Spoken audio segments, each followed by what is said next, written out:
Tonight on Carolina News, Final Four frenzy. We have the latest reports from Phoenix, including an update on Sindarius Thornwell's status. Justice no chaser, no 5 points? How some USC students are reacting after an assault downtown. And later, fashion forward. See the evolution of Carolina Cup couture. Carolina News starts now. Live from the capital city, Carolina News brings you your news first. With breaking news and in-depth reporting. Up-to-the-minute weather. And all your sports news and highlights. It's all here, now, on Carolina News. Hello and welcome to Carolina News. I'm Parker King. Good afternoon. Thanks for joining us. I'm Haley Anders. Well, we're just one day away from the Gamecock men's team taking college basketball's biggest stage in Phoenix, after head coach Frank Martin announced in his press conference yesterday that Sindarius Thornwell took the day off of practice because of an illness. One of the biggest questions on everybody's mind: how is the SEC Player of the Year recuperating? Carolina News reporter Brian Principe is in Phoenix. Brian? Haley, yesterday the concern was for Sindarius Thornwell's health, who did not practice. And Coach Frank Martin said the star guard had a bit of a bug. But today behind me, Thornwell is at practice and says he's good to go. And then I think when I landed on the airplane, that's when it kind of hit me kind of hard. And so Wednesday was the worst day. And yesterday, my fever was kind of down, but Coach still wanted me to rest and get fluids in me. And, I feel a lot better. If things are not going right, you can just turn to him on and off the court. He's like the big brother of this team, and we all look up to him. He's doing well. I mean, it's great. I don't think I would want to go out any other way. This is the best way to go out, win or lose or whatever. But the goal is to win. But it's great for our basketball program. It's great for the state. It's great for my town, Lancaster. It's just great for everybody that supported us through it all. And we appreciate everybody. Well, Thornwell's health is certainly good news for the Gamecocks as they prepare for their game tomorrow against the Gonzaga Bulldogs at 6:09 Eastern Time here from University of Phoenix Stadium. Now let's turn over to Nick Jones, who's in downtown Phoenix, catching up with some Gamecock fans who made the trip from Columbia here to the Valley of the Sun. As we reported earlier in the week, it was going to be a steep cost for Gamecock fans to travel all the way from the Palmetto State to the Valley of the Sun. But that didn't stop some loyal South Carolina fans to empty their wallets for a potential chance to witness history. We're playing with house money right now because I never thought they'd get out of the first round. But here the Gamecocks are, the Final Four in the NCAA tournament. A rare opportunity to witness, but also an expensive one for Tony Dominic. Me and Britton looked at the cost before, and it was going to be at least $2,000 a piece to fly and have a hotel room. Hotel rooms are going for about $350 a night. But winning it all would be worth the price tag for this longtime Gamecock fan. Definitely money well spent, no matter how much anybody pays. It's definitely well spent if we make it and we get into a championship and we win. And for 1973 Carolina grad Vince Degenhart, nothing was stopping him from making the trip to Arizona. When I knew I was off and we were in the Final Four, I was coming. Some way or another, we were coming. The Gamecocks have been the underdogs the entire tournament, but that doesn't mean anything to Degenhart. We're the lowest seed in the Final Four, but I think we've got as good a chance as anybody now. Even newcomers like Caroline Piper can't get enough of the madness. Well, I'm actually the first in our family to go to USC, but my dad, after I came here, it's kind of hard for him not to be a fan now that we're at the Final Four. Bleeding garnet and black is all about pride in the state, pride in everything that is about the state. Being a Gamecock, that it's right now, it's showing that we've got the spirit. And no matter the result, win or lose, we've done amazing. I don't think anyone thought we would get this far, but obviously if we get to the championship or maybe win, we're going to be unbelievably excited. And as you can see, a lot of South Carolina fans are excited for the Gamecocks' first ever Final Four appearance here in Phoenix. Now, of course, you can get all the coverage on Carolina News from Facebook and following us on Twitter at USC Carolina News. That's it for now. We'll send it back to you in the studio. Fans will continue to pour into Phoenix as we approach tip-off tomorrow night. Follow us on Twitter at USC Carolina News and on Facebook for all the latest Final Four updates. Of course, the Final Four games are all the buzz right now. Many Gamecock fans are traveling to the game to witness the making of history. And their first stop at the airport yields more than just security checks. Michelle Zhu was there to capture the airport excitement. People are flocking to the Columbia Airport today. One look inside and you'd think it's rush hour for the holiday season. But take a closer look and you'll realize it's the climax of March Madness for Gamecock fans. We're headed to Phoenix for the men's Final Four, but we will definitely be watching the women's Final Four. Go Cox! It's a special weekend that might as well be a holiday. Missing class. The Carolina women's basketball team arrived in Dallas Tuesday for their second Final Four in 3 years, and the men arrived in Phoenix Wednesday for their first Final Four ever. Their most loyal fans me. Couldn't miss it. I'm really confident that they can do it. A sacrifice for some. It took off 3-4 days of work. It's not a cheap trip. Like Chris Siegler, who is getting over an injury. I'm going to try to not let it inhibit me. Definitely dedicated. As for others, it's not a sacrifice. There was no sacrifice. This is all great fun. People have been arriving and flying out of this airport all morning. A total of 4 charters will be heading out of here by noon, making that 530 total Gamecocks traveling together to see the big games. Lynn Douglas, manager of public relations, says it's the busiest she's seen the airport at this time of year. It will definitely make our numbers for the month of March look really good. It gives Lynn a reason to perk up a little. I love these kind of things because it's just the excitement of seeing people. Because you know, an airport can be a lot of different emotions. When we do have excitement, and particularly something like this that affects our entire community, it really says a lot about who we are here in Columbia. Will the celebration continue next week when the fans return? For now, the ball is in the courts of the players in Dallas and Phoenix. Go Cox! Oh, sorry. Oh, sorry. No, you're fine. Go Cox! Right. Michelle Zhu, Carolina News. South Carolina is the 10th school to have men's and women's programs advance to the Final Four in the same season. The number of travelers departing from Columbia Airport for the Final Four will be available in mid-April. The 83rd Annual Carolina Cup begins tomorrow in Camden, South Carolina. With thousands of college students expected to attend and alcohol being a big factor of the Cup, things don't always go to plan. Our Robert McCachran takes an in-depth look at how police and organizers are trying to keep everyone safe. Before the start of the race, thousands of college students gather at College Park for the Carolina Cup. The combination of college students, alcohol, and being in a confined space is a reason for police, Cup officials, and students to worry something could go wrong. This has been an issue for several years, and an event coordinator for Carolina Cup, Maggie Davis, says they've worked hand in hand with police to try to solve this issue. We have worked very closely with the police chief and all of his staff to comply with all of the regulations and rules that they require for us. And so we do everything we can. We want everybody to have a very safe and happy Cup. Safe. That's what Camden Police Chief Joe Floyd continually brought up. A couple years ago, they changed their approach to how they handled the Cup. Strategy now is to have a face-to-face approach to people as they come in, offering our assistance and our help. And if they have any problems, let us know. And so we begin from the very moment that they arrive, interacting, being around them. Chief Floyd says with this new approach, they aren't out there just looking to arrest people. We want this to be a safe environment, and when people begin conducting themselves in such a way that they're creating the potential of harm for others, then those are the people we look to remove from that environment. Davis says she couldn't agree more. We like to remind everybody to have a fun time, but also remain safe and, be respectful of others. With Carolina Cup officials and the police working together, they hope this year will be safe for everyone. Robert McCachran, Carolina News. Police Chief Floyd said they want everyone to feel safe, and if a student feels as if a situation could get out of hand, not to hesitate to find an officer to help. Well, it looks like it turned out to be a nice day outside.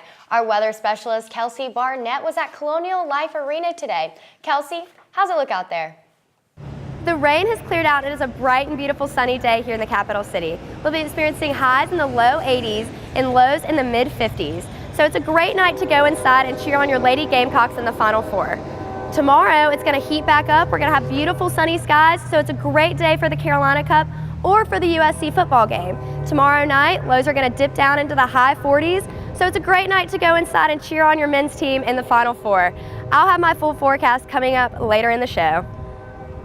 Well, the suspect of a violent attack in 5 Points on St. Patrick's Day weekend has posted bail after turning himself in Friday morning.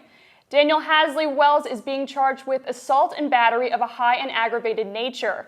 At his bond hearing, the judge set a $50,000 bond for Wells and will allow him to travel to Massachusetts to visit his family. If Wells is found guilty, he is facing up to 20 years in prison. While the case is moving forward, many students in the area are asking for more accountability from all the bars in 5 Points. A group of students met last night to discuss how they can take action and prevent this type of incident from happening again. Our reporter Jada Williams was at the meeting to hear what they had to say. Concerned students at USC met last night to build a plan of action following this assault of a classmate. In the video, you can see a man police have identified as Poorhouse bar owner Daniel Wells choking, then slamming Ryan Chisholm into the pavement. Alexis Robinson, a junior at USC, felt compelled to speak out after witnessing that video. Like watching the video and how he threw him and there was no life to Ryan's body, like it just breaks my heart because he's a human being. Like he threw him like he was a rag doll or something. Like Nadia Sims decided to organize a meeting after she saw what happened. I just knew how easily it could have been anyone that I knew, and the fact that it happened and it shouldn't have outraged me. And it's right here where I'm standing, right in front of the doors of Poorhouse, that Ryan Chisholm was put into the sleeper hold that knocked him unconscious and resulted in his injuries. As for the bar itself, it's been closed for the past few days this week. I reached out to the bar to see if and when it would reopen, but I didn't receive a response. Organizer Daniel Glover says that while Chisholm's case was extreme, it isn't new. Not just the only students that have experienced this before. Ryan's not the only student that experienced something like that while his case is extreme. So there's an entire pool of experiences that we can draw off of, testimonies that people can give where they've experienced this exact same thing and everyone's kind of ready for it to stop. So, and that's why they're encouraging a boycott of all of 5 Points. If you're denying a service and there is no justice here, we will not attend your businesses. We will not give you our service. We will not give you our money until we see that justice is served. By staging a boycott, the group is hoping to make sure something like this never happens again. Jada Williams, Carolina News. The name of the organization staging the boycott is Justice No Chaser. They can be reached by email, Instagram, and Twitter. The Columbia Black Lives Matter chapter will also be holding a vigil tomorrow afternoon at the 5 Points Fountain. Some members of the Coastal Carolina cheer team have been suspended indefinitely after Coastal's president received a letter earlier this month accusing the women of misconduct. The team has come under fire for charges including prostitution, buying alcohol for minors, and paying for others to do their homework. The university got an anonymous letter on March 7th accusing cheerleaders of a, quote, long list of things.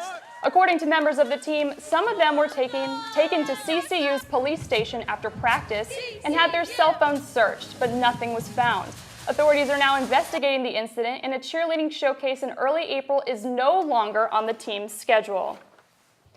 Police have identified the man who was found dead near an elementary school last night. 29-year-old Martin Weber was shot in the upper body and died on scene.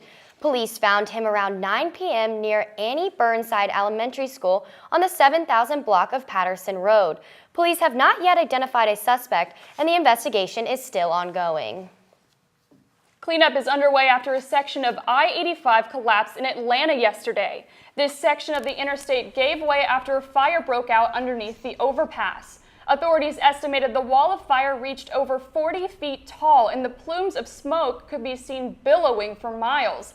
Georgia Governor Nathan Deal speculates the fire started because of PVC products that caught fire. Georgia state officials advised drivers to completely avoid the area, as this could hamper travel along this stretch of I-85 for weeks or even months. With all the exciting events coming up this weekend, it's hard to decide which one to go to, much less what to wear. The trends are constantly changing, and it may be hard to keep up. Our Tiffany Lewis fills you in on all things Carolina Cup Couture and lets you know which trends to look out for. Dancing candy, wings up the backstretch in front. Carolina Cup is an annual tradition for South Carolinians, but to some, it's more of a party than a sporting event. A lot of people will go and not see a horse, but they have a great time. And at any good party, your outfit has to be on point.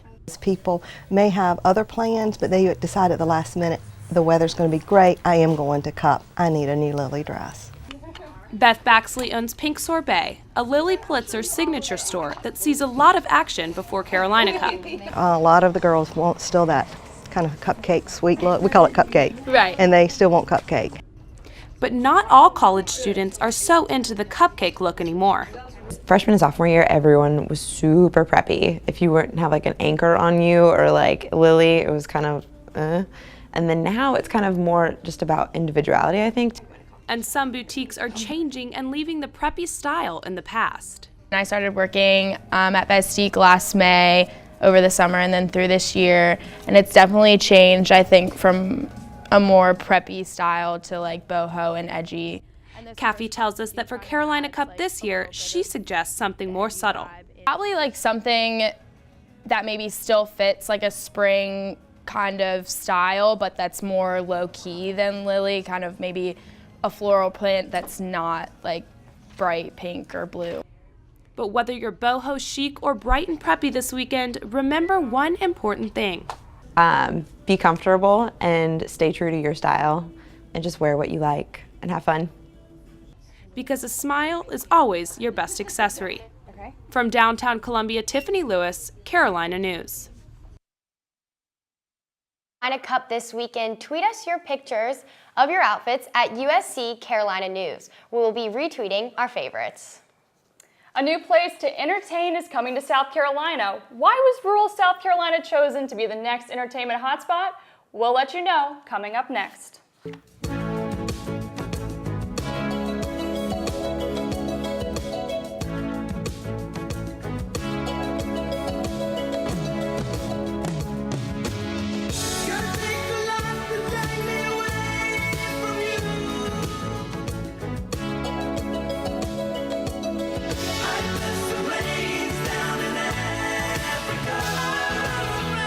See the new gorillas and feed the giraffes at Riverbank Zoo, Columbia. A new entertainment venue is coming to South Carolina. The Music Festival Field is located in Orangeburg County and is set to bring in big-name artists to South Carolina, starting in May. Carolina News reporter Allison McHugh took a look at what this could mean for the residents of Orangeburg. Part of what you have to have is some vision, because right now it just looks like a field. And soon it will be Yonder Field, a music festival venue able to hold up to 30,000 people here in Bowman, South Carolina of Orangeburg County. South Carolina has never seen this type of entertainment venue before, but the director of operations for Yonder Field, Robert Darr, says the location was a strategic pick. Orangeburg is unique in that it's right between two of our biggest cities. Also, it's right in the crossroads of 95 and 26, two of our biggest interstates. So altogether, we can pull in about 5 million people in a radius right around Orangeburg. And the mayor of Orangeburg, Michael Butler, couldn't be more thankful. We are blessed to even have them consider Bowman. Some neighbors of the field have expressed hesitation to the music festival venue because of safety, noise, and traffic reasons, but Mayor Butler assures that it's nothing more than a change of pace. Once the citizens of this county see it develop and come into fruition, I think they'll calm down. The initial fact is that they know that it's getting ready to be a change, and a lot of people just don't adapt to change, especially change of that magnitude. Neighboring farmer Donna Holman has lived on her farm for 20 years and has acknowledged her neighbors' concerns. I know a lot of the farmers are upset about it. Well, several that live closer seem concerned that it's going to cause a noise problem or a traffic problem. But she herself is embracing the possible economic boom for South Carolina. People love South Carolina, want it to stay rural in certain areas, and that's nice, and that's what we're about, farming. But we're also about progress. And if if economic growth comes to South Carolina, we have more progress, I think it's fine. Concerts are in line to start in May, and Mayor Butler has high hopes for which celebrities may make their way to town. Mary J. Blige, she was on my list to bring her to Orangeburg, and I would like to see her come and do a concert in Justin Timberlake. And what was once just a peanut field could bring a lot of green to South Carolina's pockets. It would really blow your mind if you saw what it looked like before. Allison McHugh, Carolina News. Yonder field will be able to hold up to 30,000 people and 1,500 cars in the parking area. There are camping grounds and we'll have gourmet food on site. Well, Kelsey is out at the Colonial Life Arena. Kelsey, can you tell us how next week will be? Although it is bright and beautiful out here and we're going to have a great weekend, the storms will come rolling in to kick off your work week, and I'll tell you more coming up next. Adopt a dog, adopt a big dog, unless you have a small apartment. But if you have a little grass, get off your back. Adopt a dog, adopt a dog, adopt a big dog, and you will have a bigger friend. Adopt a dog, adopt a big dog, give him a home he can defend. Ooh.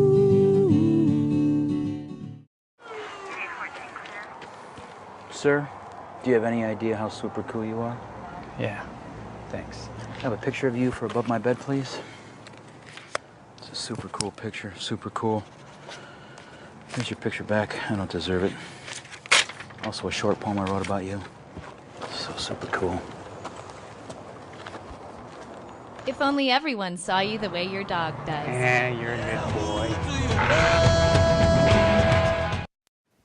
Well, the rain this morning sure made it hard to get out of bed. That's right. I'll admit I might have hit the snooze button a few times, maybe 5. Well, it is going to be a beautiful weekend, but we may see some rain coming in on Monday. But currently in Columbia, we are having partly cloudy skies with 80-degree temperatures, humidity is at 39%, and we are having a little bit of wind gust at 18 miles per hour. Currently in Columbia, it is 80 degrees, and it is a little warmer on campus at 81 degrees. Up in the upstate, it's mid to low 70s, so a little cooler up there. And on the coast, we have a big range. It's 70 degrees in Myrtle Beach and 79 degrees in Hilton Head, but all around the state, it's a really nice day. And this is why this is happening. All of the rain that we saw yesterday has moved off of the coast and is in the Atlantic Ocean. Our next big weather maker is this low over here that is going to turn into a rain system over the western states, and we're probably going to see that around Monday. But tonight's lows, it is 52 degrees in Columbia, so if you're going out tonight, take a light jacket with you. Up in the upstate, a little cooler, 49 in Greenville. Along the coast, it's going to heat up it's going to be mid to high 50s, so it's still going to be nice, but kind of chilly. Tomorrow, it's going to heat back up. It's going to be 80 degrees in Columbia. Up in the upstate, mid to high 70s, and along the coast, same type of thing. It's going to be a great day for Carolina Cup and for the USC spring football game. We're not going to hit any records, but it's still going to be a very nice day.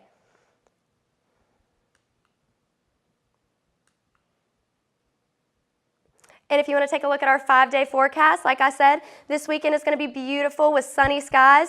We're going to have high temperatures at 80 and 79 degrees. On Monday, that rain's going to come back. It's going to be 50% chance of storms on Monday and Tuesday. You're still going to have those high temperatures. And then on Wednesday, it's going to be partly cloudy, but we're still going to have nice temperatures at 82 degrees.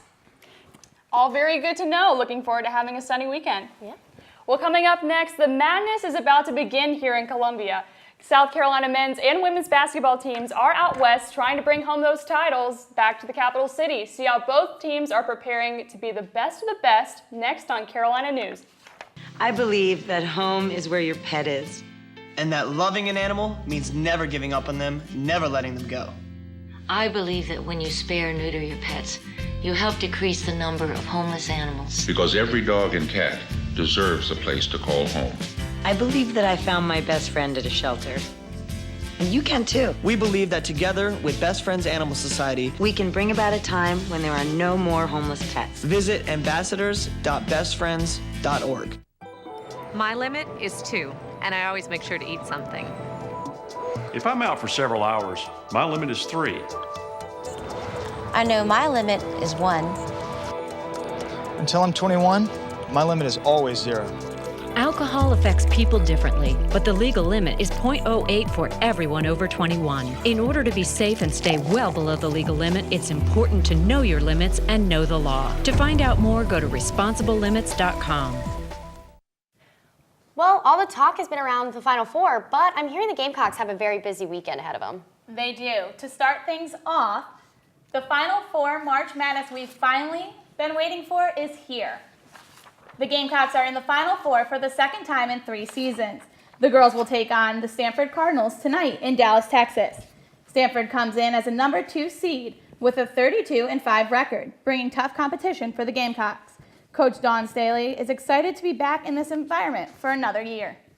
We're excited to be here, playing in the third weekend of the NCAA tournament, and look forward to the challenges that lie ahead of us. The game tips off tonight at 7:30 on ESPN2. Sindarius Thornwell gave Gamecock fans a scare yesterday when he didn't practice because he wasn't feeling well and had a fever. But don't worry, Gamecocks, he is expected to be back and ready for action Saturday when the boys take on Gonzaga. Thornwell and the team will take on the number 1 Bulldogs tomorrow night after taking down Florida in an exciting Elite 8 matchup. Coach Frank Martin says the whole thing is exciting, but he is keeping the boys focused. Just incredible. I've tried real hard to keep our players in the right place, get them focused in on everything that matters. The game will tip off tomorrow night from Phoenix at 6:09 on CBS. To add on to this madness, fans will be able to sandstorm from Williams-Brice again. The Garnet and Black Spring game will be played Saturday at noon. Gates open for fans at 10:30 a.m. Admission is free, and fans are asked to sit in the lower bowl of the stadium. The game will be broadcasted live on SEC Network for anyone who isn't able to come out and support. Gamecock softball will be staying home this weekend as Texas A&M comes to Columbia for a 3-game series. If you are worried about missing the action from the Diamond this weekend with all the other games being played, don't worry. The girls have moved their game to accommodate Gamecock fans and the 2 basketball Final Four teams. Get ready, Columbia. It's finally Tebow time. This Sunday, fans will get their first glimpse of the former Heisman winner in his baseball uniform when Spirit Communication Park hosts their second annual Fan Fest. The event runs from 1 to 5, and the first 500 fans through the gate will receive a voucher for a free hot dog, chips, and soda. We got a busy weekend ahead of us, but it's exciting. A lot going on. I don't know what I'm going to watch. There's so much going on. Absolutely. Well, finally on Carolina News, what lengths would you go to see your Gamecocks in the Final Four? 30 hours. This is what you do when the Gamecocks make the Final Four and you're in college and you're broke, but you got to be there. See how one USC student is bumming his way to Phoenix.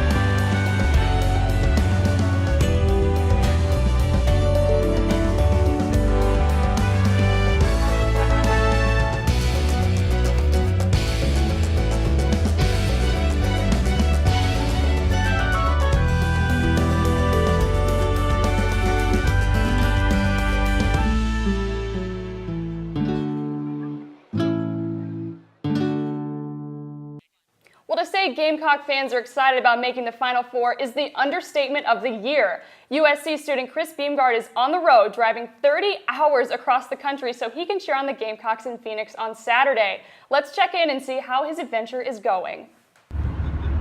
All right, so we just left Dallas and we just had our first In-N-Out burger. Gosh, I'm tired though. What, we got 9 hours to El Paso? Yeah, 16 hours down. Left about 8 of them. Wow. 14 left. Man. Follow Chris's adventure on our Twitter at USC Carolina News with the hashtag BumItWithBeamGuard. You can also get all the latest Final Four madness by following our reporters in Phoenix, Brian Principe and Nick Jones. Oh my goodness, that's unreal they're driving that far. I'm so jealous. Best of luck to Chris Beamguard. That's all the time we have for today. Thanks so much for being with us. We'll see you on Monday. Have a great evening.